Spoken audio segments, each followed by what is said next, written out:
Evangelho de João, capítulo 20, versículos de 19 a 25. Chegada a tarde daquele mesmo dia, que era o primeiro da semana, e estando fechadas as portas da casa onde os discípulos se achavam juntos por medo dos judeus, foi Jesus, pôs-se no meio deles e disse-lhes: A paz esteja convosco.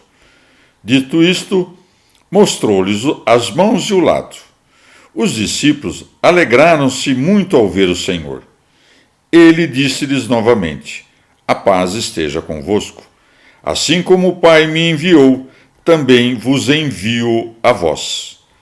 Tendo proferido essas palavras, soprou sobre eles e disse-lhes: Recebei o Espírito Santo. A aqueles a quem perdoardes os pecados, ser-lhes-ão perdoados. A aqueles a quem os retiverdes, ser-lhes-ão retidos. Tomé, um dos 12, chamado Dídimo, não estava com eles quando Jesus veio. Os outros discípulos disseram-lhe: Nós vimos o Senhor. Mas ele respondeu-lhes: Se não vir nas suas mãos a abertura dos cravos, e não meter o meu dedo no lugar dos cravos, e não meter a minha mão no seu lado, não crerei. Palavra da salvação. Comentário: João 20, de 19 a 25. Santo Agostinho.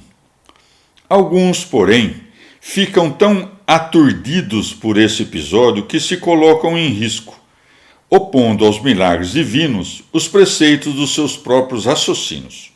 Discutem assim: se nosso Senhor tinha corpo, se o que se levantou do sepulcro é o mesmo que pendera no lenho, como pôde entrar por entre portas fechadas? Se entendes como já não é milagre, onde a razão não alcança, ali a fé se edifica. As portas fechadas não foram obstáculo à matéria do corpo onde habitava a divindade. Não precisou abri-las para entrar aquele que, nascendo, conservou inviolada a virgindade da mãe.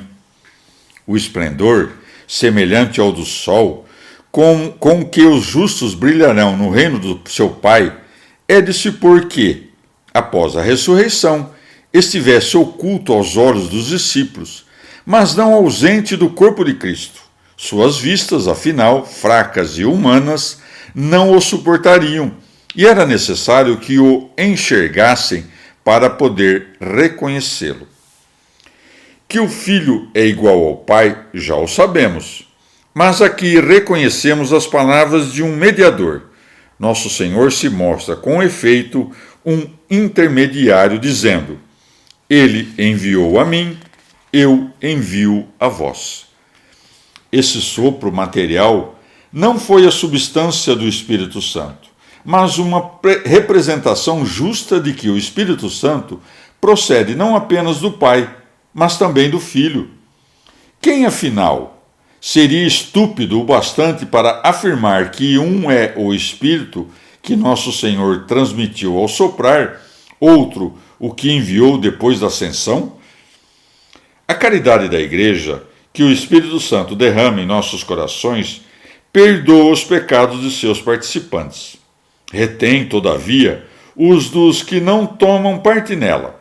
Por isso, depois de dizer: Recebei o Espírito Santo, de imediato complementa com a remissão e retenção dos pecados. Comentário: João 20, de 19 a 25. São Gregório. E como, à vista do corpo, que tinham diante dos olhos, a fé dos que viam ainda cambaleava. Logo lhes mostrou as mãos e o lado. Daí que siga. Dito isso, mostrou-lhes as mãos e o lado. Com pregos, afinal, tinham sido as mãos cravadas, e com a lança o lado fora aberto. Nosso Senhor conservou as marcas das feridas, para sanar os corações duvidosos dos discípulos.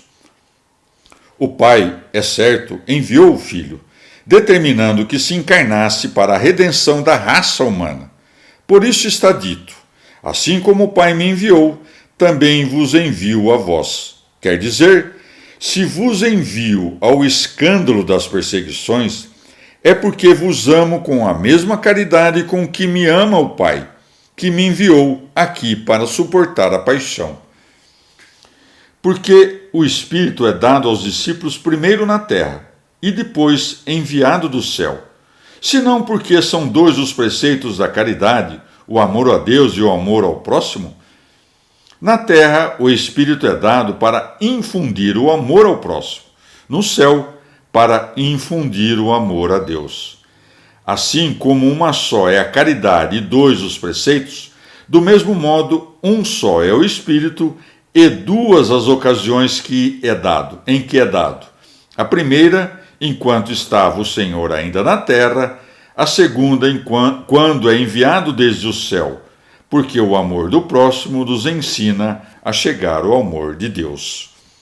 É importante notar que esses homens, que já possuíam antes o Espírito Santo, para viverem com inocência e pregarem apenas para o bem de alguns, receberam-no manifestamente após a ressurreição do Senhor, para que sua pregação já não se limitasse a alguns, mas fosse para o bem de todos.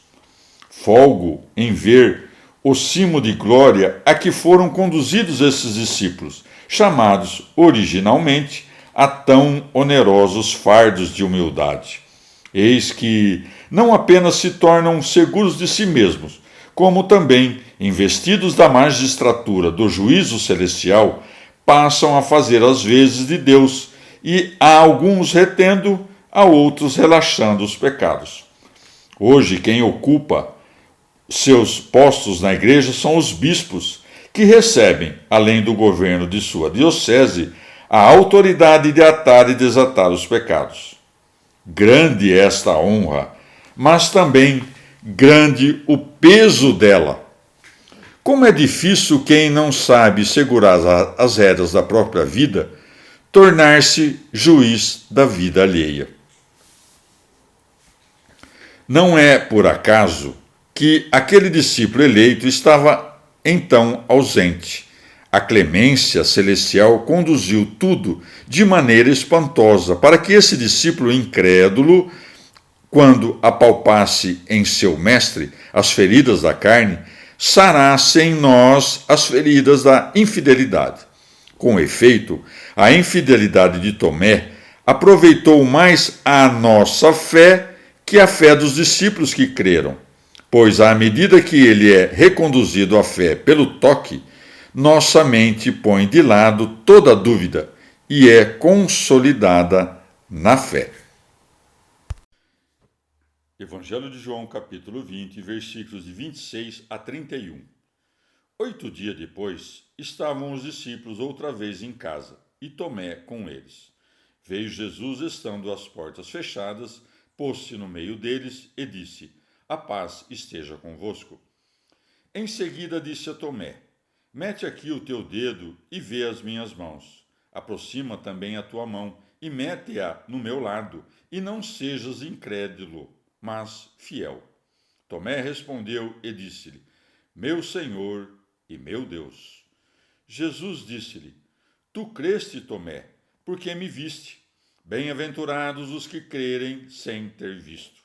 Outros muitos prodígios fez ainda Jesus na presença de seus discípulos, que não foram escritos neste livro. Estes, porém, foram escritos a fim de que acrediteis que Jesus é o Cristo, Filho de Deus, e para que, crendo, tenhais a vida em seu nome. Palavra da salvação.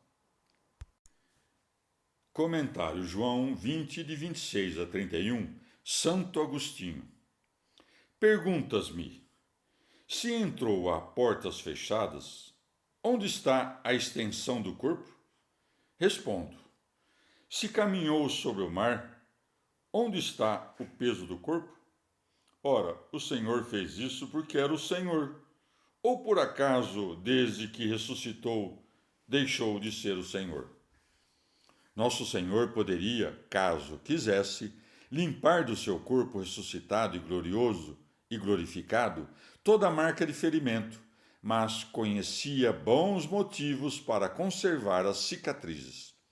Assim como mostrou as feridas a Tomé, que se recusava a crer a menos que as tocasse e visse, do mesmo modo as de mostrar a seus inimigos, não para dizer-lhes como a Tomé, tu creste porque viste, e sim para dar-lhes a prova irrefutável da verdade, e dizer: eis o homem que crucificastes, vedes os ferimentos que lhe cravastes, reconheceis o lado que perfurastes, porque foi aberto por vós e para vós, mas não quisestes entrar.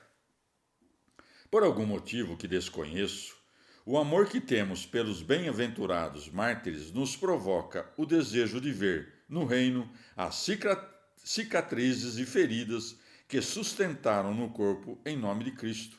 E talvez as vejamos mesmo. Não serão, afinal, uma marca de feiura, mas de honra, e brilharão como uma beleza que, embora gravada no corpo, não será do corpo, mas da virtude deles. E se em seus martírios alguns de seus membros foram mutilados ou decepados, nem por isso ficarão sem os membros na ressurreição dos mortos. A eles, afinal, foram dirigidas as palavras: não se perderá um cabelo da vossa cabeça. Mas se for conveniente que nesse nosso novo século os sinais dos gloriosos ferimentos sejam visíveis na carne imortal, as partes do corpo em que algum membro tenha sido truncado ostentarão cicatrizes, porém com seus membros restituídos e não faltantes. E ainda que todos os defeitos infligidos no corpo nesse momento desapareçam, não deverão ser taxados de defeitos ou vícios, e sim de emblemas de virtude. Tomé, vendo e tocando o homem, confessava o Deus, que não via nem tocava. A visão e o toque o levaram a uma fé afastada de toda dúvida. Por isso segue. Tomé respondeu e disse-lhes: meu Senhor e meu Deus. Nosso Senhor não diz: me tocastes, e sim, me viste, porque a visão é, de certa forma, o sentido geral. Na linguagem do dia a dia, a visão costuma ser empregada no lugar dos outros 4 sentidos. Por exemplo, dizemos: ouve e vê como soa bem, cheira e vê que bom cheiro tem, aprova e vê que bom sabor, prova e vê que bom sabor, toca e vê como está quente. Por isso, aqui diz o Senhor: mete a mão aqui o teu dedo e vê as minhas mãos. Ora, o que é isto senão dizer: toca e vê? Tomé, contudo, não tinha olhos no dedo. Logo, quer em referência ao olhar, quer em referência ao toque, é isto o que diz o Senhor: creste porque viste.